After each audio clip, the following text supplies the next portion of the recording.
यूं ही नहीं मशहूर शिवरात्रि की कहानी हो गई। वो महलों में रहने वाली रानी कैलाशवासी की दीवानी हो गई। यूं ही হ্যালো এভরিওয়ান, কেমন আছো? আশা করি সবাই ভালো আছেন। নতুন একটা ব্লগ, আর আজকে ছিল শিব পুজো। জানি ভিডিওটা দিতে অনেক লেট হয়ে গেল, কিচ্ছু মনে করো না। কারণ জানো তো, বিয়ের পরে একটা মেয়ের জীবন এতটা ফ্রি হয় না। কারণ এই যে সাথে যদি একটা বাচ্চা থাকে তাহলে তো আরোই নয়। জানি ভিডিওটা অতটা ভালো হয় না, কথাগুলো অত শুনতে ভালো না, কি করব বলো, একটু মানিয়ে নিও। কারণ আমি চেষ্টা করি একটু করে নিজের ভিডিও, নিজের ভয়েসটা চেঞ্জ করার, ভিডিও কোয়ালিটিটাকে আর একটু পরিবর্তন করার। তো জায়গাটা কোথায় বলো তো? জানি ঠিক চিনে গেছো, জায়গাটা হচ্ছে মিরিপলাশী মা গঙ্গার ঘাট। তো আমরা গিয়েছিলাম শিব পুজোয় স্নান করতে। আমি তো আগেই বললাম আজকে ছিল শিব পুজো। হ্যাঁ, ভিডিওটা দিতে লেট হয়ে গেছে, কি করবো বলো। এডিটিং করে, ভয়েস ওভার দিয়ে সব কিছু করে অনেকটা সময় লাগলো। কিচ্ছু মনে করো না, কারণ সবার ভিডিও তো আগে দেখেছো, আমারটা না একটু পরে দেখো। এখন নিয়েছিলাম প্রস্তুতি স্নান করার। ইনি হচ্ছেন আমার হাজব্যান্ড। তো আমি একটু আমাকে দেখাচ্ছি, দেখো কেমন লাগছে। নায়িকা মোটেও না, শাকচুন্নি। আমি যতই সাজি না কেন শাকচুন্নি থাকবো। তো ওই দেখো চলে গেছি আমি আমার সোনাকে নিয়ে। আর এই যে জায়গাগুলো দেখেছো, মানুষে এত পরিমাণে ওঠানামা করেছে যে জায়গাগুলো দেখো, এত স্লিপ হয়ে গেছে যে আমার পাশে একজন ব্যক্তি তো পড়েই গেল। তো দেখো মেয়েটাকে নিয়ে করছি, আর ও কোলের থেকে নামতেই চাইছে না, বলছে আমি কোলে বসে থাকবো।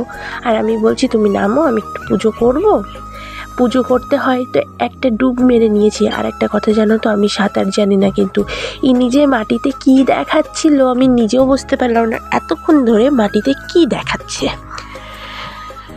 তো ডুব মেরে আমি ওকে নিয়ে আস্তে আস্তে উঠে আসছিলাম। আর এই দেখো, এই দাদাটার অবস্থা দেখো, যাচ্ছে কি ভয়ে যে আবার যদি পড়ে যায় তাহলে আমাকে আবার ডুব মারতে হবে।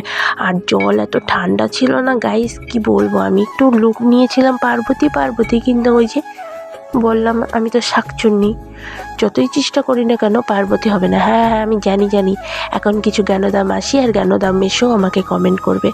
এরকম বকাবকি না করে একটু সংসারে মন দিতে পারো ভাই। সবাই তো সংসারে মন দেয়, আমি নাই এরকম একটু ডান পিড়েই থাকি, বুঝলে। পাড়ার কাকু জেঠুরা যারাই আমার ভিডিও, আমি জানি অনেকেই আমার ভিডিও দেখে। আমি যখন পাড়া দিয়ে হেঁটে আসি, আমি আমার নিজের গলার ভয়েস তো চিনি বলো। দেখি আমার পাশের বাড়ির যে আমার সাথে কথা বলে না, সেও আমার ভিডিওটা দেখে। আচ্ছা ভিডিও দেখছো ভালো কথা, একটা কমেন্ট, একটু লাইক করে তুমি যদি পাশের বাড়ির একজন একটুখানি উন্নত, একটুখানি এগিয়ে যায়, তোমাদের কি খুব বেশি ক্ষতি হবে? আমার তো মনে হয় না। কেন তুমি তাকে বলো না যে হ্যাঁ এগিয়ে যাও, আমরা তোমার পাশে আছি। তোমাদের তো টাকা পয়সা তো কিছুই চাইছি না। এইদিকে এই যে মাসিমাটা বলছে জয় মা গঙ্গা, জয় মা, কারণ এত পরিমাণে হাওয়া দিচ্ছে। আর ওই যে দেখেছো বাঁশ বেঁধে দিয়েছে, আর যে কত পুলিশ কাকু দাঁড়িয়েছিল। আমি জানি সবাই পুলিশকে মামা বলে, কিন্তু আমার জন্য মামা নেই, আমার তো মামাই নেই, তাই আমার জন্য কাকু। আমার কাকু আছে অবশ্য, তাই জন্য আমি কাকুই বললাম। এটা নিয়ে কেউ কমেন্ট করো না প্লিজ। আর আমি আগের থেকে একটু ভালো কি ভিডিও বানাতে পেরেছি, আমাকে এটাও কমেন্ট করো। আর এই জানো তো, এই পুরো ভিডিওটা ধরে দিয়েছে আমার বর। উনি যে এত আমার পরে মেহেরবান হয়েছিল সেদিন, কি বলবো। আমি বসে দেখো, সবার থেকে আলাদা আমি বসে পুজো করছি, কারণ পুজোটা ভক্তির থেকে, মন থেকে শ্রদ্ধা দিয়ে করতে হয়। তো আমি ভাবলাম আমি বাড়িতে যেভাবে করি সেইভাবেই আমি কমফর্টেবল, ঠিক আছে। তো ওইভাবেই আমি আমার মনের মতোভাবে মা গঙ্গাকে পুজো করছিলাম। আর বলছিলাম ভগবান যত কষ্ট আছে সব আমাকেই দিও, আর কাউকে দিও না।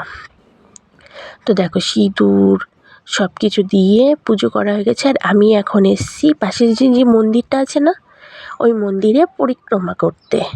কারণ আমি এখানে জল ঢালবো না, জল ঢালি আমি আমাদের বেতাই যে মন্দিরটা আছে সেখানে। তো এখানে আমি পরিক্রমা করে নিচ্ছি, কারণ পরিক্রমা না করলে মনে হয় না যে আমি মন্দিরে এসেছি। তো এখানেও এসে আমি একটাই কথা বলছি, ভগবান যত দুঃখ কষ্ট আছে সব আমাকে দিও, কিন্তু সবার জন্য আমাকে শক্তিও দিও।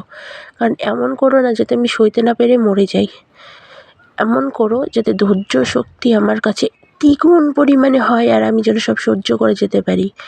আর আমার পরিবর্তনটা তুমি করতে পারবে কি না আমি জানি না, কিন্তু শিবের মাথায় জল ঢালা যতদিন বেঁচে আছি বন্ধ করব না। সারাদিন নির্জলা উপোস রেখেছিলাম, জানি এখন বলবে রাস্তাতে তো এত এত জল দিয়েছিল, বিশ্বাস করো এক ফোঁটা জলও আমি খাইনি। আমি সেদিন 3টে শাড়ি পরেছিলাম, কিন্তু আমি সাদাটাই বেশি ভালোবাসি, কারণ শিব পুজোর দিন কি জানি সাদা পরতে খুব ভালো লাগে। তো দেখো সবাই সাথে সাথে আমিও পরিক্রমা করছিলাম। একটা মন্দির কমপ্লিট হয়ে গেছে, এবার আর একটা মন্দির, মানে যেটা শিব মন্দির, প্রথম গেলাম মা তারার মন্দিরে আর এখন এসেছি শিব মন্দিরে। এখানেও আমি পরিক্রমা করে নিচ্ছি। ওনরা সবাই রাস্তায় দাঁড়িয়ে আছে, আবার যাব অনেকটা, মানে আমাদের বাড়ির থেকে এখানে প্রায় ওই কত বলবো, প্রায় 52 কিলোমিটার তো দূর। তো এখন এসছে আমাদের মন্দিরে, মানে বেতাই নতুন পাড়ার যে মন্দিরটা সেখানে। দেখো তোমরা শুধু একটু ভিড়টা দেখো। আর এখন যেন কটা বাজে, মিনিমাম রাত 9টা, আর আমি এখনও এখানে লাইনে দাঁড়িয়ে আছি। একটু ভিডিও করে নিয়েছিলাম, না এই ভিডিওটা বিশ্বাস করো আমি করিনি, মনে হয় আমার হাজব্যান্ডই করেছে। তো আমি তো আমার লুকই দেখাইনি, পরে আমার লুক কেমন। তো এবার দেখো এই লুকটা আমি দিয়েছি। আমি তো ঠিকমতো ভিডিও করতেই পারিনি, তাই জন্য আমি ইনস্টা থেকে কিছু ভিডিও ক্লিপ নিয়ে এখানে আমি অ্যাড করে দিয়েছি। কেমন লাগলো আমাকে প্লিজ কমেন্টে বলো, আর যদি ভালো লাগে আমার ফেসবুক পেজটাকে ফলো করে দিও, লাইক করো, কমেন্ট করো, আর সুন্দর একটা শেয়ার করে দিও। আর যদি খারাপ লাগে তাও আমাকে কমেন্টে বলো যে তোকে সত্যিই শাকচুন্নি লাগছে, তুই শাকচুন্নি হয়েই থাকবি, আমি কিচ্ছু মনে করব না। গাইস ভিডিওটা কেমন লাগলো আর কী টাইপের ভিডিও দেখতে চাও এটাও আমাকে কমেন্টে বলো। অনেক অনেক বেশি কথা বলে ফেললাম বলো, জানি তোমাদের সবার ভেজা ফ্রাই করলাম, কিন্তু তুমিও খেও না আমিও খাবো না, যোগদাপাঠ।